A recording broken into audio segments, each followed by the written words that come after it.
Get inspiration with Inspiro Jirolu. Good morning. This is your mission should you choose to accept it. Should you or any member of your IM force be caught or killed, the Secretary will disavow all knowledge.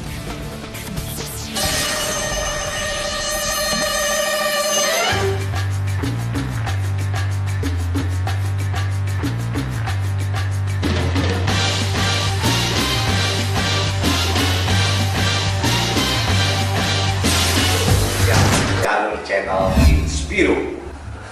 Wow, luar biasa. Sahabat-sahabat, hari ini kita ketemu orang-orang hebat. Dedek Lasiado dari Itali katanya. Harus kreatif katanya. Harus kreatif. Harus kreatif. Ya. Tapi saya sering manggilkan Mas Dede ya Mas. Iya. Oke, ya. Gimana kabar Mas Dede? Alhamdulillah baik Pak, sehat. Baik ya. Sehat. Sip. Sip. Terima kasih sudah diundang ke sini Pak. Ini tadi spontan ya Mas ya. Iya, spontan tadi. Kunjungan langsung aja. Langsung diundang ke sini. Ya, berikutnya di sebelahnya ini ada orang paling ganteng kayaknya ini. Ya, selamat datang Pak Arif. Ya, Pak, saya manggilnya Pak Arif ya. Kebetulan beliau ini adalah Camat Junrejo. Nah, nanti akan bagi inspirasi dengan sahabat semuanya. Pak Arif, juga Pak Dedek, ya kita ngobrolnya santai saja karena juga acaranya kita desain secara spontan saja. Ya, Pak Dedek, ini langsung to the point aja nih. Ini delok batu bahasa ini Pak. Ya, lihat batu ini situasinya sedang bicara kenceng-kenceng new normal. Nah, terkait dengan kan saat ini memang Jawa Timur ya pada secara umum gitu dan khususnya adalah Kota Batu, jadi baru nanya ya sebenarnya nggak jauh beda dengan kabupaten kota lain Pak. Kita kebetulan memang secara nasional itu cukup prihatin lah karena rankingnya masuk di ranking nomor 2 ya setelah Provinsi DKI kalau terkait epidemi. Jawa Timur hati-hati loh ini. Ranking 2 ini ya, bukan medali emas masalahnya. Medali emas masalahnya di situ. Wah, pas pada Ya dan kemarin dari Disnaker Provinsi itu memang kita melalui telekonferensi dengan Kepala Dinas Tenaga Kerja dan Transmigrasi Provinsi Jawa Timur. Itu kita dapat informasi Pak. Jadi Malang Raya, kita bicaranya Malang Raya ini. Jadi tidak hanya Batu sih sebenarnya, Kota Malang dan Kabupaten Malang yang menjadi saudara dekat kita untuk bicara di wilayah ini yang memang terus terang sedikit dalam tanda kutip mengkhawatirkan karena tidak lepas juga peran tenaga kerja sebagai yang ikut membantu penyebarannya dari COVID-19 ini. Maka kemarin ada instruksi untuk kita bagaimana segera ada sebuah tindakan. Apalagi bicaranya ini kan sudah pinginnya orang-orang ini terutama tenaga kerja sudah libur terlalu panjang Pak gitu. Udah nggak kuat, jadi ada yang stres, terus juga kantong udah mulai tipis kan Pak, udah duit udah mulai habis gitu.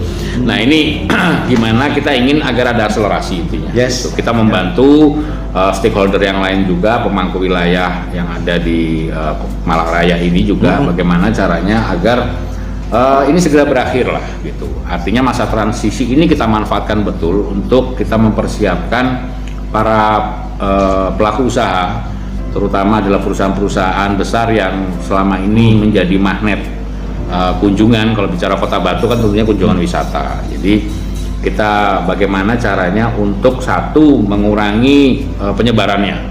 Kemudian kedua kita ingin juga memastikan pengunjung yang datang itu mendapatkan proteksi terhadap penyebaran itu. Nah, kalau bicara dalam skup industri, karena kebetulan saya dalam kapasitas Kabid Hubungan Industri dan Tenaga Kerja, mungkin saya sedikit fokus ada 3 Pak yang menjadi titik titik tekannya kami. tiga hal yang harus diperhatikan betul bagi teman-teman pelaku usaha lah yang ada di Kota Batu. Pertama adalah terkait dengan bagaimana sih tata kelola manajemen di dalam dia melindungi dan kemudian memastikan keselamatan dari tenaga kerjanya. Kemudian yang kedua ini lebih kepada bagaimana SOP-nya si tenaga kerja di dalam perusahaan itu.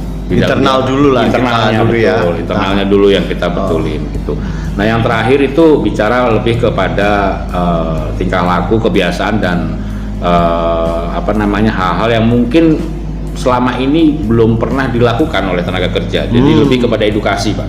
Yes. Karena belum pernah nyoba lah. Betul, belum pernah kejadian. Ya. Nah kita kemarin dari dinas itu kita punya parameter. Jadi kalau bicara skala sampai 100 nih Pak, Bro. 100 itu mungkin yang terkait dengan kebijakan manajemen itu adalah 40% ya Pak.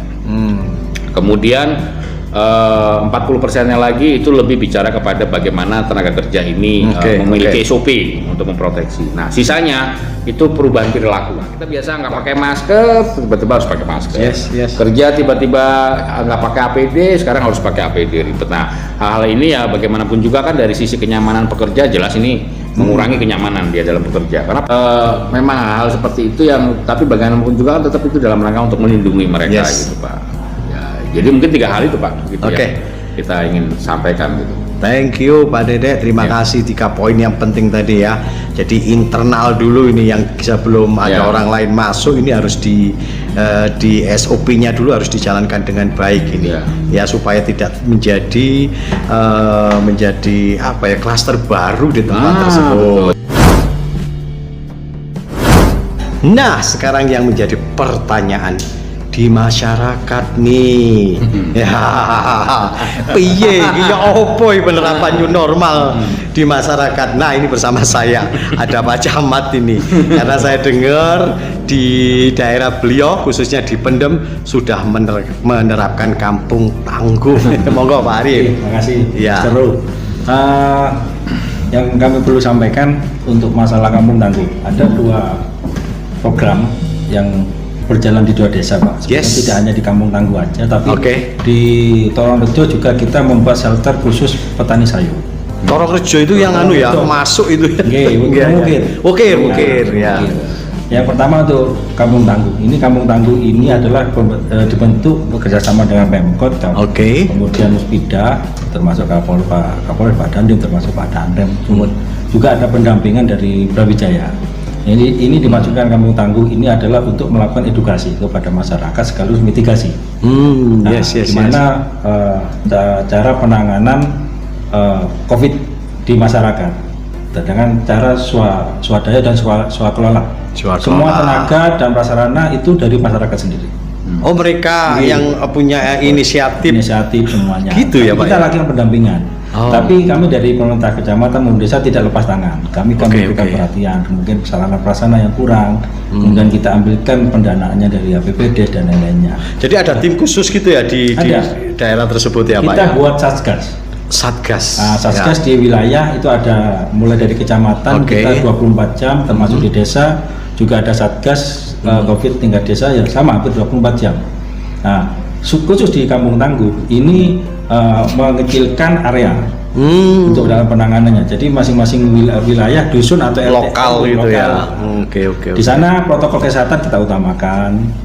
Jadi warga karena kita harus mencegah penyakit itu yang terutama dari luar, warga yang datang wajib kita lapor dulu. Apakah SOP-nya sudah kesehatan, kemudian menggunakan masker, kita kemudian kendaraan itu disemprot dengan disinfektan, termasuk tamunya atau gimana. Kemudian kalau memang ada penanganan warga yang sakit, itu kita sudah ada sediakan karantina kerjasama dengan Pemkot.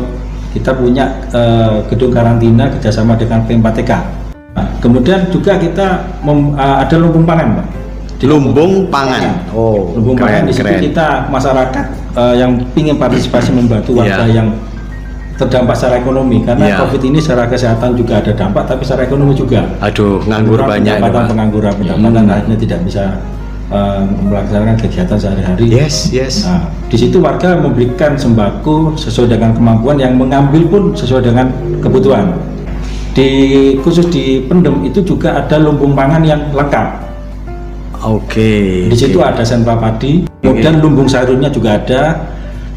Ternak maksudnya gimana ini? Ada kambing sama lele, kolam lele. Di situ dikelola oleh Gapoktan yang bisa mensupport untuk kebutuhan kampung tangguh di situ. Loh, tuh ini loh keren ini ya.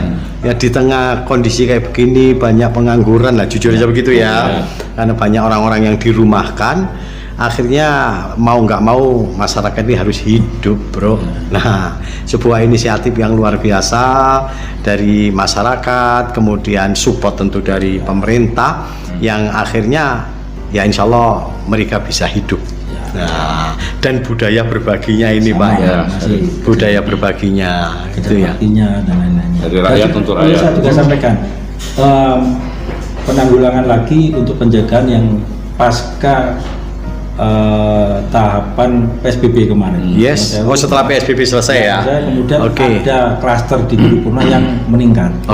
Yang positif kemarin kami. Iya dengar saya itu ya. Kami komunikasi dengan kepala desa Giripurno, ternyata memang banyak klaster dari petani sayur dan pedagang sayur.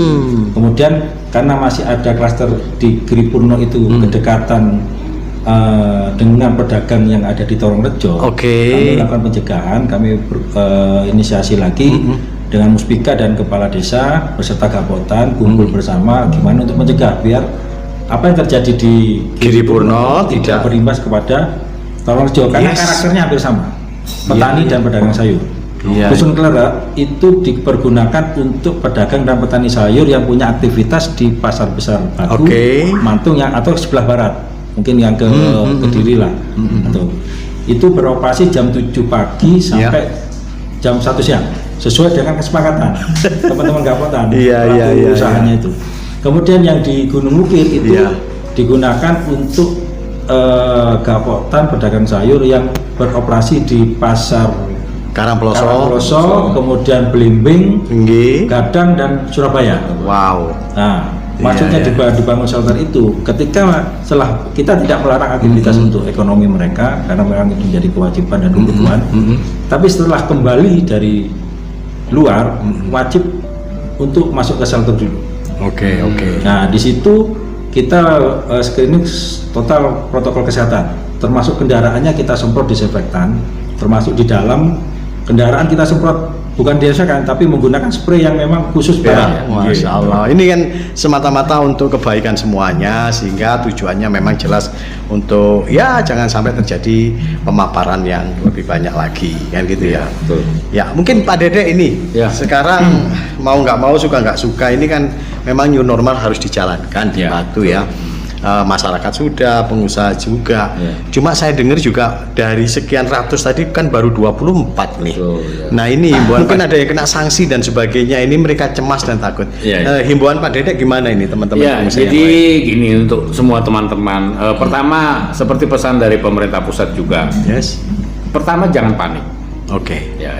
Kemudian sesuai himbauan Pak Presiden Pak Jokowi, kayaknya kita sudah mulai hidup berdampingan dengan yang namanya misis corona ini kan. Jadi mungkin kalau tadi dikatakan bagaimana himbauannya, ya saya berkeyakinan bahwa badai pasti berlalu, Pak. Badai pasti berlalu. Ya, jadi amin. Semuanya itu masa transisi ini, menurut saya himbauan saya adalah waktu di mana untuk para teman-teman pelaku usaha baik formal maupun informal itu untuk mulai menjalankan protokol kesehatan, mulai membiasakan bagaimana caranya kita hidup bersama dengan si Miss Corona ini, gitu ya. Karena vaksinnya belum ketemu. Tapi kalau kita nggak segera bergerak, gitu kan, ya kita tidak akan menjadi lebih baik, gitu kan. Gitu. Jadi saya yakin lah, Indonesia ini terutama orang Batu ini kan fighternya kuat, Pak. Ya, jiwa apa namanya berjuangnya ini tinggi gitu. Jadi pertama satu nggak usah panik, nggak usah takut, gitu. Terus kemudian mungkin bisa kalau ada sesuatu terkait dengan masalah kegiatan usahanya yang mungkin berhubungan dengan bagaimana sih SOP-nya, itu monggo bisa datang ke kami, ke pemerintah Kota Batu gitu, kita siap melayani.